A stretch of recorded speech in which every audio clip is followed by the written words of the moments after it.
see the opening's not too big.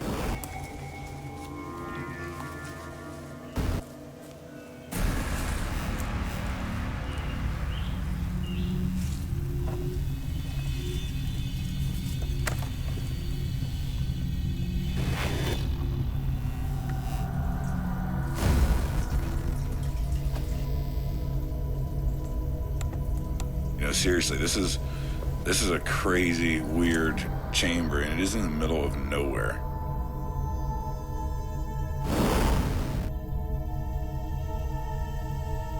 These things are big. They're approximately 30 inches wide and at least 3 feet long.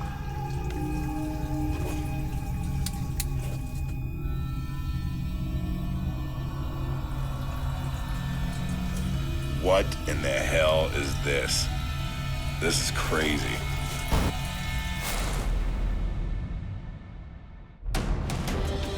The history that we were all taught growing up is wrong.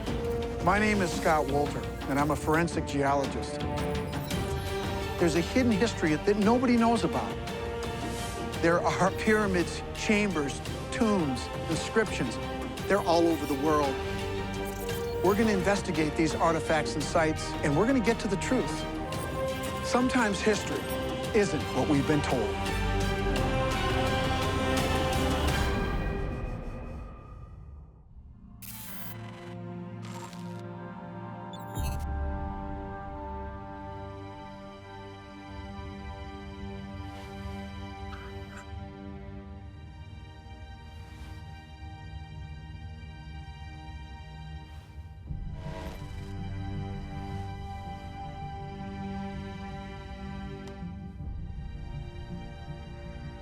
Scott, my buddy Chad and I discovered something weird in the woods near our homes in western Pennsylvania. It's a hidden stone chamber built into the side of a hill. Looks like somebody went to quite a bit of trouble to build it and to block it off. Once we crawled into the small entrance, we walked for several feet until the entry opened up to a bigger space. There we found a natural stream running into a basin on the ground. Like I said, it's really strange. And I can't imagine what it was used for. It doesn't seem to fit. It seems old, too. We know you investigate unusual places, and we thought you should know about this one. I've attached some pictures and also shot some video. If you've got any questions or want to come see it yourself, call me.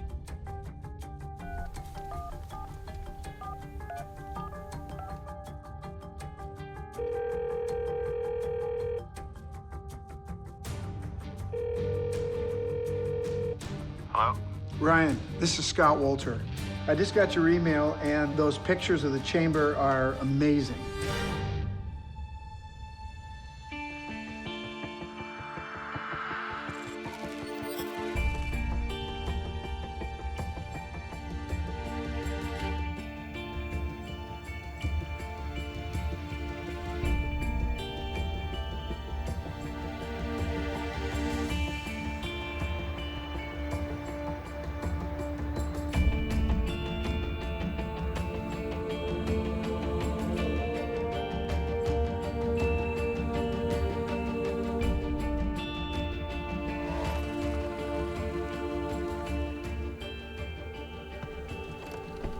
Must be Scott. Hey, guys.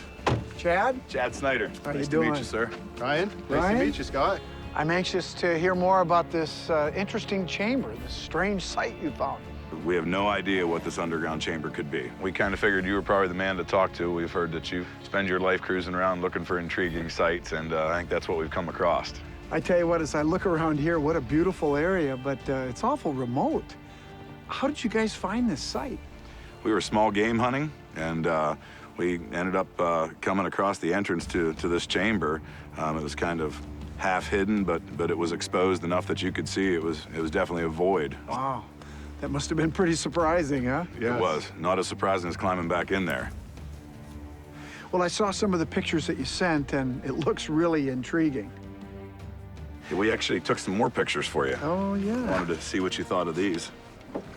Is this as you're coming in the entrance This here? is coming in the passageway on the way in, which is about 24 inches wide, and this is Okay. the first thing you come into before you get into the chamber. This is where the spring comes out of the hillside, Scott. Okay. It snakes around and falls into that basin. So it sort of curves a little here. Yes. Is the water flowing constantly? Yes. It is, okay. So it is a natural spring.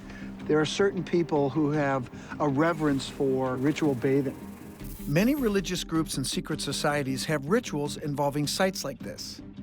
Christians practice ritual bathing. It's baptism.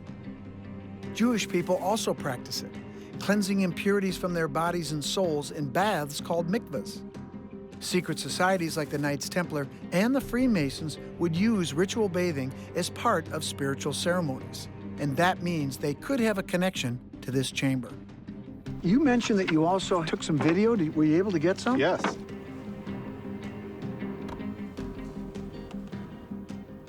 All right, so this is the entrance here? Yes, this is the hallway that heads back to the main chamber part. It's a good probably 20, 24 feet back Really? in there before you hit the actual face of the basin. And the basin represents the beginning of the chamber. It's big, it's not small. No, there's plenty of room to be comfortable in there. I mean, those stones are huge. Well, I tell you what, the stonework here is absolutely beautiful. I mean, whoever did this was very skilled. That's why we wanted you to see this and get your opinion on it, because it's just, we've never seen anything like that in construction. Does anybody have any idea what this could be? Are there any local legends or anything like that? We've heard everything from it could have been tied into the Underground Railroad to bootleggers could have used it. We have no idea. Okay. We also thought it might be a root cellar, but with the water coming in, it doesn't seem to make any sense. You know, there are over 800 stone sites in the northeast part of North America. These sites stretch from Maine to Virginia, and people have reported finding them since colonial times. That suggests at least some of them were here even before Christopher Columbus, and Native Americans weren't known to build structures like this. I've never seen anything that looks like this. I mean, the stonework is such a high level, it's very meticulous. The workmanship is really excellent, and whoever did this had a purpose, and they spent a lot of time. And Well, Scott, how would you carve something It like would take that? forever, wouldn't it? well, actually, it depends on the rock type. Now, this looks like sandstone, and the chamber is relatively nearby, right? It is. Yes. If you guys are interested, I did bring my tools along. I could show you how they do this. Absolutely. Love to see it. All right, lead the way, guys.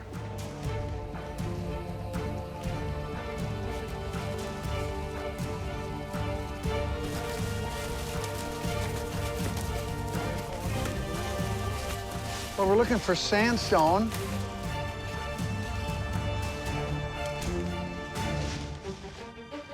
Well, that rock is good. This one here is excellent. You know those lintel stones on the entrance? Right. These slabs here would be perfect for that. I'm gonna see if I can split off a piece of the rock. And what I'm gonna do is follow the natural fracturing or parting planes in the rock. And this would have been basically the same toolkit that was used back 1,000 years ago.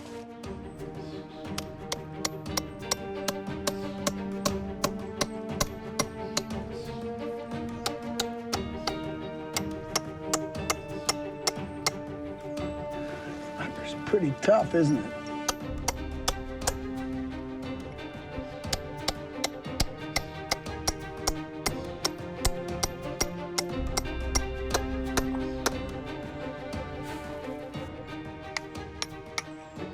All right, guys. There you go.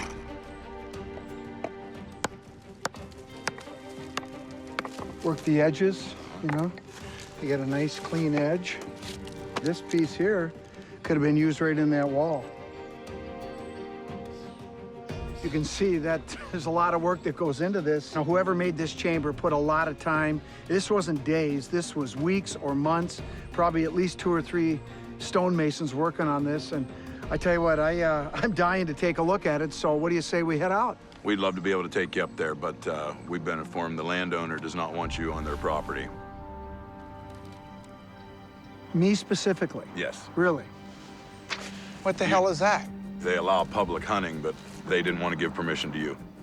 You know, this kind of shit's happened to me before, and the fact that they won't let me on means either they're hiding something or they're afraid to know what the truth is.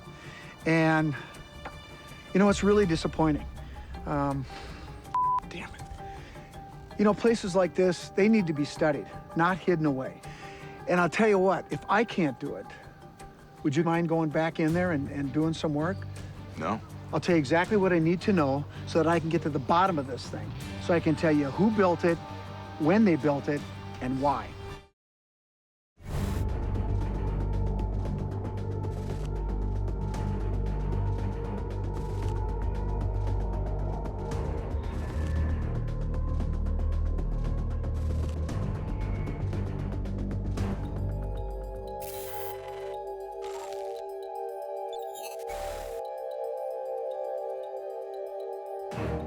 There are 800 mysterious stone sites throughout the Northeast, but the one I'm investigating in Pennsylvania is one of the most meticulously crafted ones I've ever seen. The masonry suggests it was built by expert stonemasons, and the ritual bath basin tells me this chamber had a mystical, spiritual purpose.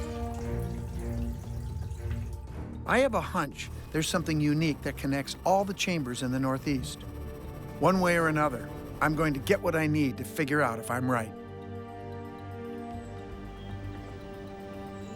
We'd love to take you there, but there's a problem with the landowner over there. They allow public hunting, but they didn't want to give permission to you. Me specifically? Yes. Really? Well, this is more bullshit. You know, I've been through this crap before, then you go in. And once I get that information, I'll tell you who built this thing, when they built it, and why.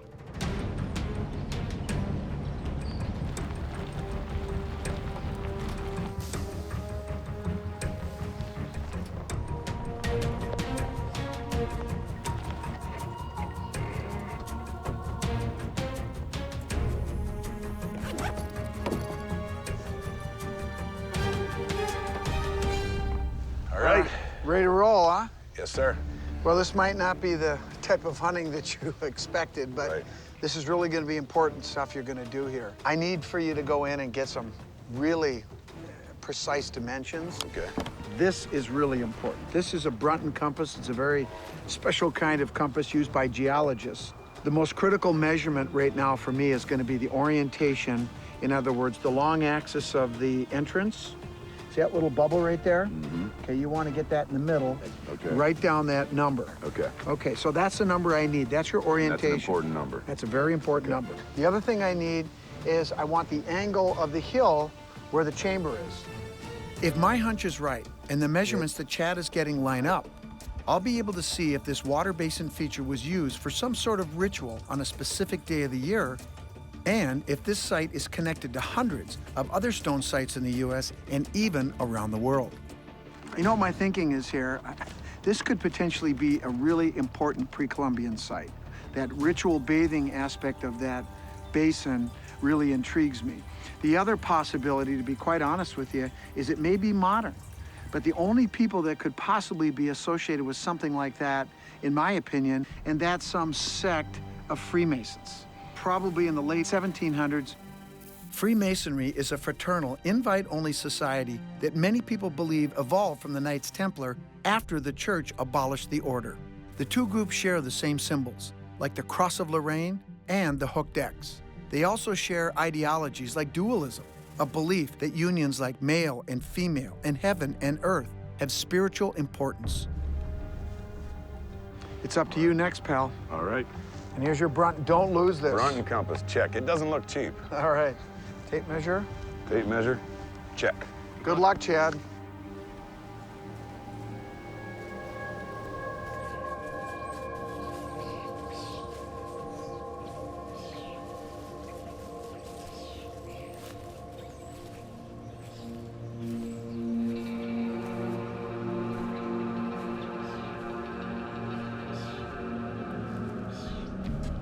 Scott, I sure wish you could, see this thing. It's really disappointing. I've had things like this happen before. And, we had a situation down in Georgia where I wanted to go visit this site that was on federal land, and they wouldn't let me in. But you know what, Ryan? We actually used a plane, and were able to use LiDAR technology to get the information we needed. This is just another way to get the information that we have to figure out what's going on here. I just don't understand why people don't want to know the truth of. Well, there's a lot of reasons why people feel that way. Some people just want to maintain the status quo. Some people are protecting things. The key thing that really intrigues me about this chamber is this basin. Why would they want to build up this water, this spring water coming out of Mother Earth, and what were they doing with it? To me, the only thing I can think of is some type of ritual bathing. And if that's going on, that absolutely points to specific groups throughout history.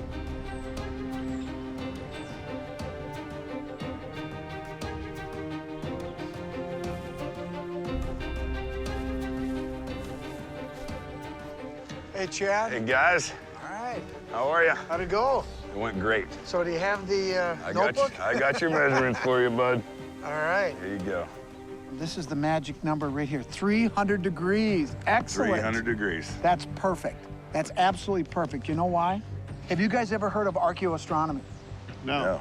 Okay, well, archaeoastronomy is something that ancient cultures have been doing for thousands of years. Basically, what they would do is align the structures that they built to align in various ways to capture either the light of the sun, the moon, or the planet Venus. It was very sacred to these ancient cultures, and this use of archaeoastronomy has gone all the way through time into modern Freemasonry. I didn't want to say it before because I wanted to wait and see the numbers, but this 300 degrees is going to be about 30 degrees north of west when the sun sets on the summer solstice.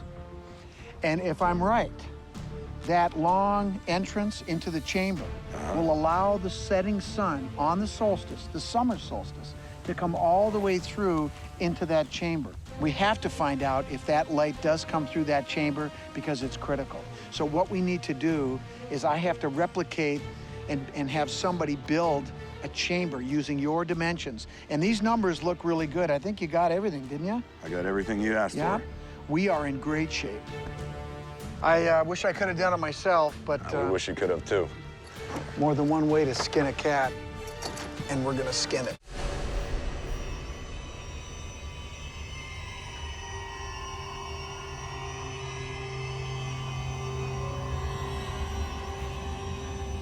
There's a mysterious stone chamber built into the side of a hill in western Pennsylvania. There's one feature that strikes me, a basin that could be used for some sort of bathing ritual, but the owners refuse to let me see it. I believe it could be part of a network of 800 stone sites across the U.S., some off limits to the public. I sent someone else in to get measurements to test a theory I have. I think the chamber might light up on the summer solstice, evidence of some group's advanced understanding of archaeoastronomy and the movement of the sun across the sky. If I'm right, the secret chamber could connect us to other early civilizations. And I've got a plan to test my theory.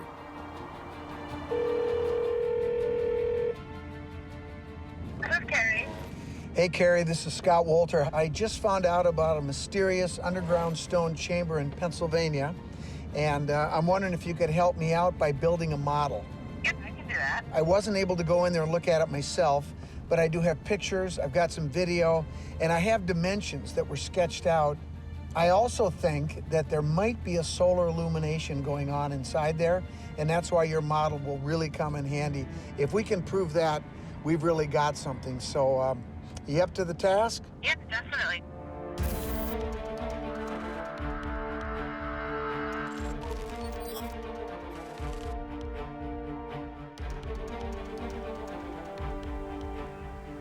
While Carrie gets to work on the model of the Pennsylvania chamber, I'm going to check out one of the other 800 mysterious stone sites in the Northeast, looking for connections.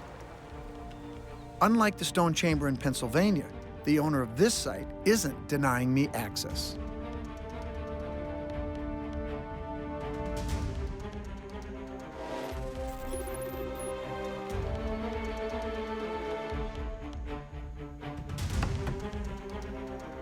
Hey, Scott, how you doing? good, Steve.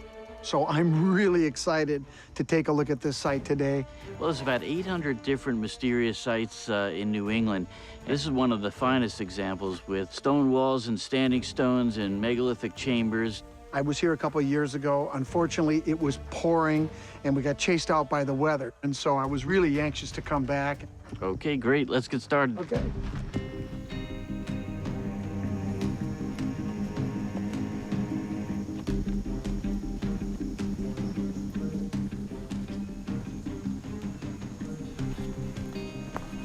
Gunjiwamp is a site with 21 stone structures, some dating back to 2000 BC, long before the first colonists were here. Some of the structures align with the sun on important days of the year, but no one knows who built them. Well, who do you think was here? Very possibly early Irish sailors, later Irish, Vikings. They all knew about the area. Okay, so you're saying that this secret land was known within certain groups, and over time, different groups came over here, just one after the other. Exactly. Within a larger group, there's always a certain amount of people that were the initiate, and these are the people that kind of pass the knowledge from one group to another.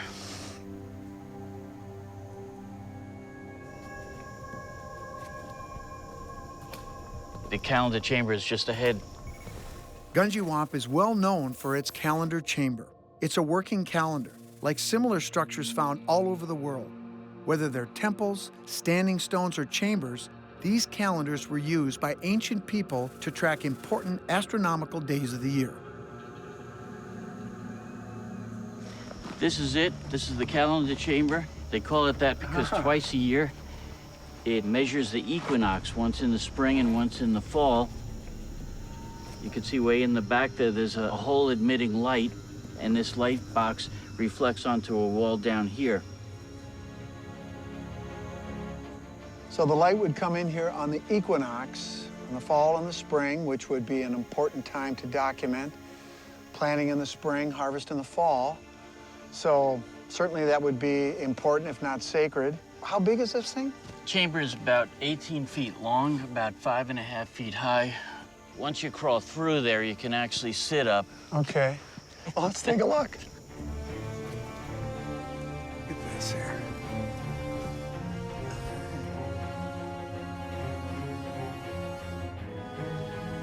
That light probably comes in and hits this wall right here. So there's something going on in here. And look at those. Boy, that's a big stone there.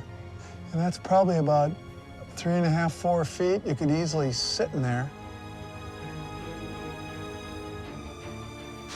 Let's come out of here. Have you ever seen this alignment here? I haven't seen the alignment. You have to be here for the equinox to see that. I tell you what, do you think we could recreate it? All we need is a flashlight. I think we could do it. What I think might happen in the chamber is the sun's light will shine through the opening directly into the niche. Ancient alignments were about marking things like the planting season, but were also spiritual in nature. Maybe the collection of the sun in this niche is symbolic of fertilization, meant to usher in a prosperous growing season.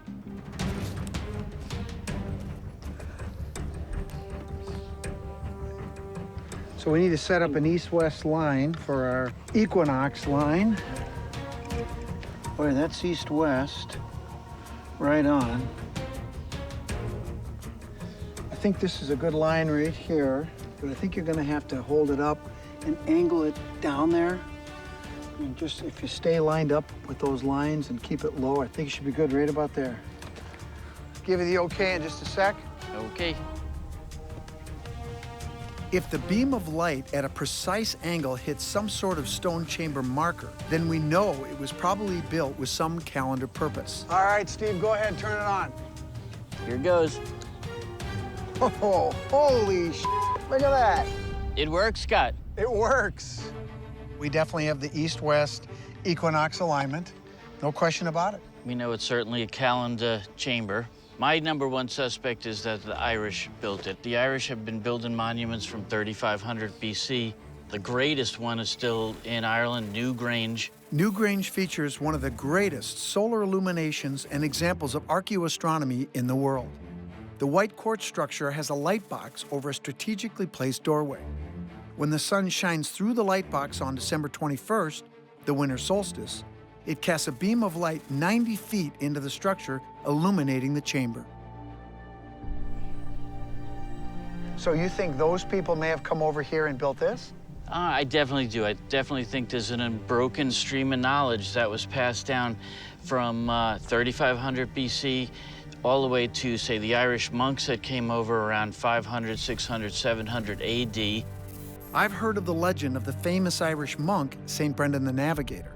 The story goes that he sailed to the island of the Blessed, what some people think is America, in the 6th century. Well, I tell you what, if there is an Irish connection that dates back that far here, this is huge. I'm not convinced the Pennsylvania and the Gunjiwamp chambers were built by the same people. I need to do more research. Since the early Irish are candidates for construction, I need to learn more about two things, St. Brendan and Newgrange. Learning more about both will help me determine whether America's mysterious stone sites in the Northeast are connected to each other, to the Irish, or to someone else. I also need to see the Pennsylvania chamber model my friend Carrie is making. What matters about this model isn't the size, it's what the angles reveal. And thanks to Chad, I have those exact measurements. It will help me figure out if the secret room does indeed have a summer solstice illumination and a connection to archaeoastronomy like some of these other chamber sites. My theory is coming together. I think these sites are connected. I think I know who might have built them and even how they did it. I still can't explain the ritual basin in the Pennsylvania chamber, but I know where I might find the answers I need. Ireland.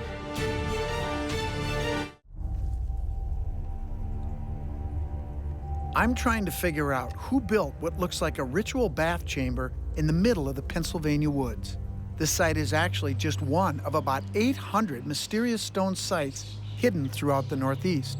I think there's a solar alignment incorporated into the Pennsylvania chamber on the summer solstice, and I'm having a model built to prove it. The use of archaeoastronomy would be similar to what I saw in a chamber in Groton, Connecticut, which people like Steve Sora connect to the Irish.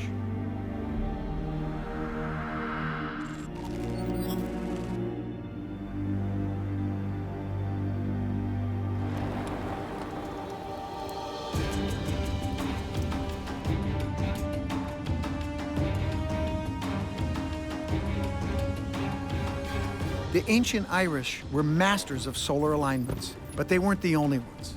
If the Irish did come to the New World and help build a network of stone calendar chambers, there's one man who can tell me how the hell they may have gotten there.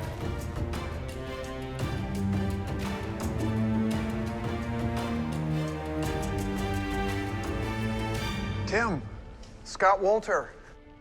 Tim Severin is an adventurer and expert on ancient nautical voyages. I thought, why not recreate the sort of boat at the time using the right materials and just see if it could be done, because we were trying to test whether Irish monks had actually been able to get to North America. We have hundreds of stone sites in the northeast part of North America that many people believe were built by the Irish. Could this St. Brendan and the legend of him be somehow connected to those chambers? There was this notion grew up that St. Brendan and his monks had visited the Blessed Land in the West. I thought, let's put this to a practical test and see if the voyage could have been made. Build a boat to the specifications set out. More than 3 decades ago, Tim Severin sailed from Ireland to the New World, the way people would have done it in the 6th century. St. Brendan's story got written down in a Latin text called the Navigator, the voyage of St. Brendan. It really talks about a voyage or voyages taking part in the 500s. He's the hero figure and the patron saint of navigators. You know, Tim, in my research into these mysterious artifacts and sites, one of the things I hear all the time from the skeptics is, well, they couldn't have got here. There's a stepping stone route. You start from the west coast of Ireland, islands of Scotland, Faroes, Iceland, Greenland, and you land in Newfoundland. These people, they weren't stupid. They were as clever and as innovative as yourself or myself. The boats can make it, they don't fall apart. That is what we conclusively showed. I thought you might like to see what the conditions were like. This gives you some idea how unstable the boat was. It's just rocking back and forth. And I mean, all the water that's flying in the whole time. Yeah. These ropes, what are the ropes doing there? They are acting as brakes, because when you're in very bad weather, you have to just run downwind, and if you at the same speed as a wave, it'll pitch pole you. It'll make a somersault. So at the end of the day, you made it.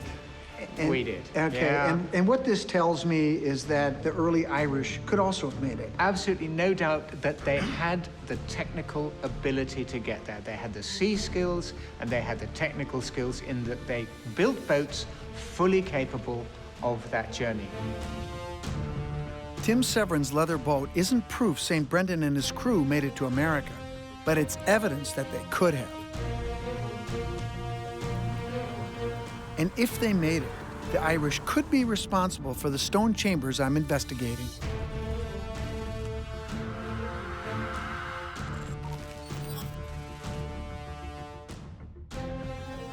I'm hoping there are more clues at the ancient stone site called Newgrange. Newgrange is a lot bigger than the single stone chamber in Pennsylvania or the structures at Gunjiwamp.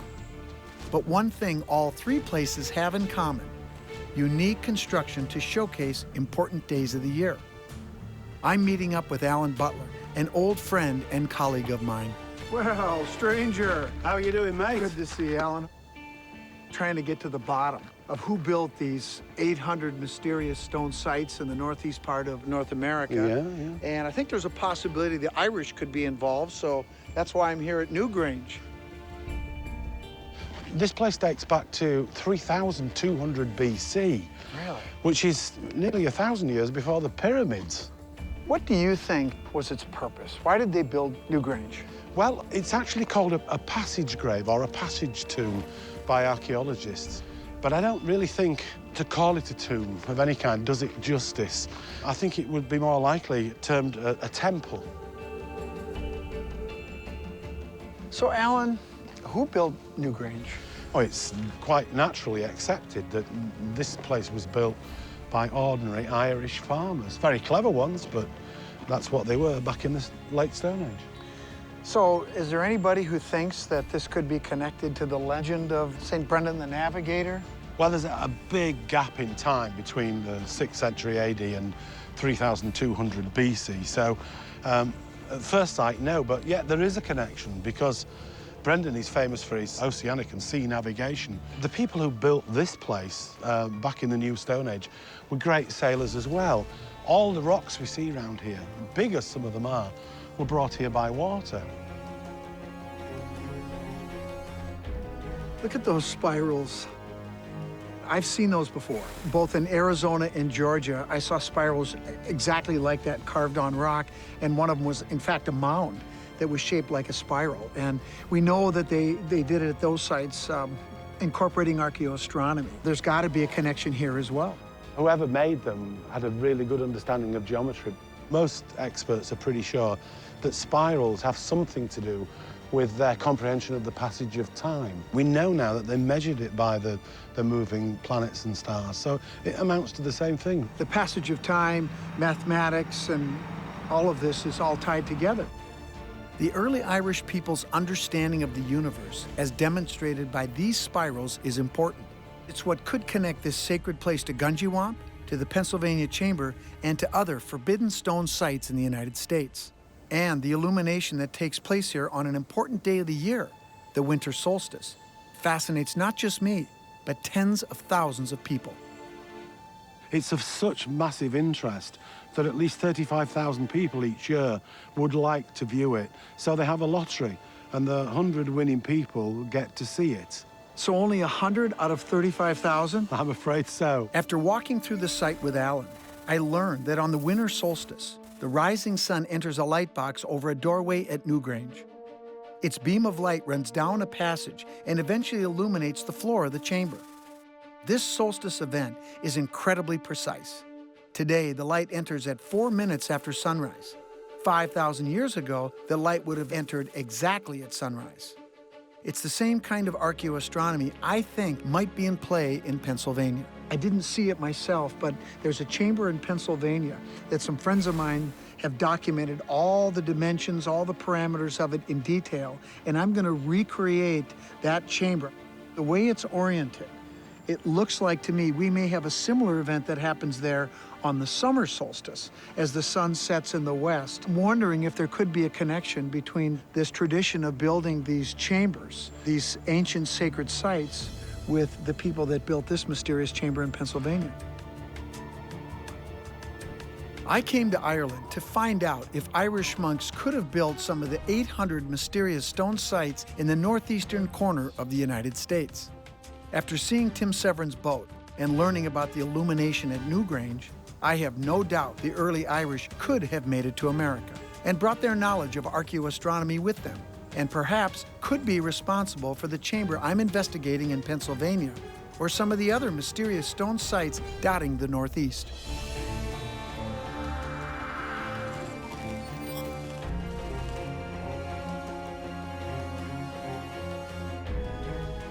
Carrie's done with the Pennsylvania chamber model.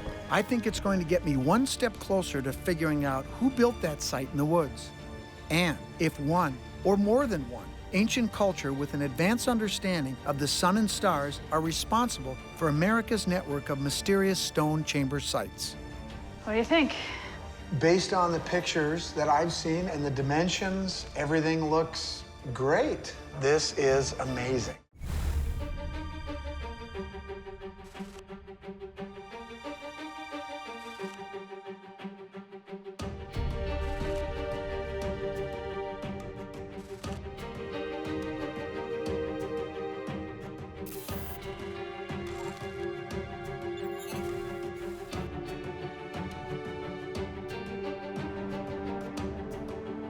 Well, I just got back from Newgrange in Ireland, and it was fantastic. This illumination event's on the solstice. And of course, that makes me frustrated all over again that I wasn't allowed to go on the property to see the underground chamber in Pennsylvania. But since hunting is allowed, our friend Chad, who told us about the underground chamber, he went back, got the dimensions and all the data for us. How'd that work out for you? Yeah, it worked great. This gives you a good idea of a cross-section of the hill and what that looks like. Yes, it's beautiful. Look at that. And then I also built this piece so it comes off so you can get a little bit more of like the upper structure. Took your photos and the specs you gave me and kind of pieced it all together. Based on the pictures that I've seen and the dimensions, everything looks great. How long did this take you? Probably took like a week. It looks beautiful. There's over 800 mysterious stone sites in the northeast part of the country. Many people believe that these things might be connected, and I'm investigating whether they could be connected, who built them, and of course, why. And a lot of people are thinking that the Irish could be involved in these, and the Irish do make sense in places like Gunjiwamp.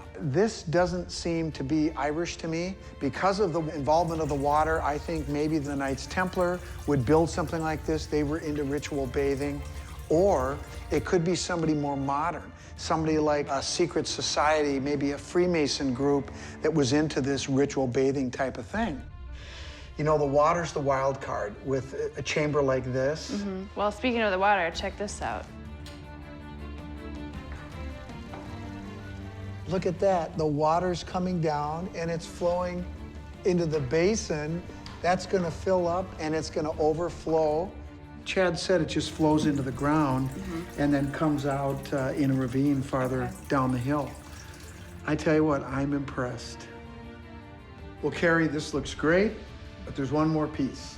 We need to see if the light comes through into the chamber and goes back there, because I think it just might.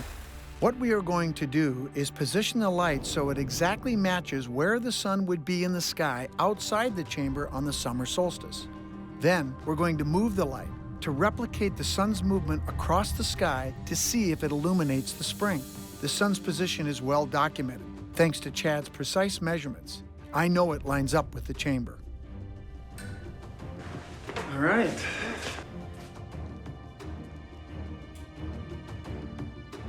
Here comes. So, yeah, there, okay, stop right there. There's a beam of light right here. So keep going, and set it into place so it's moving along the back wall here. Based on Chad's measurements, like the 300-degree orientation he found, it's exactly what I expected. It goes all the way to the back. And it goes back, that's where the water comes out of the crack in the ground, the spring. Right. The light goes all the way back there. That's incredible. To me, what's going on in the chamber is a clear example of dualism, and that's the biggest clue to who may have built this particular chamber. It's a concept embraced by both the Knights Templar and the Freemasons to represent the spiritual and physical importance of the union of opposites, male-female, good-evil, heaven and earth. In this case, we have the sunbeam, an ancient allegorical symbol of the fertilization by the male. It pierces Mother Earth, the crevice in the earth where the spring flows from. Together, this union of the sun and earth produces something beautiful and sacred to the ancient architects of this chamber. Knowing the type of masonry used to build it and figuring in the ritual bathing components, I have to think the Freemasons were involved in this chamber, which probably dates back to colonial times. Even though we weren't inside the Pennsylvania chamber on the summer solstice, it doesn't matter. With your model here in this demonstration, we've proven what happens on that day. I told Chad and Ryan that I believed the model worked, and I told them to go back to the chamber on the summer solstice and to document what they saw. Just like our model, the sun's light goes deep into the chamber, illuminating the exact spot where the water enters.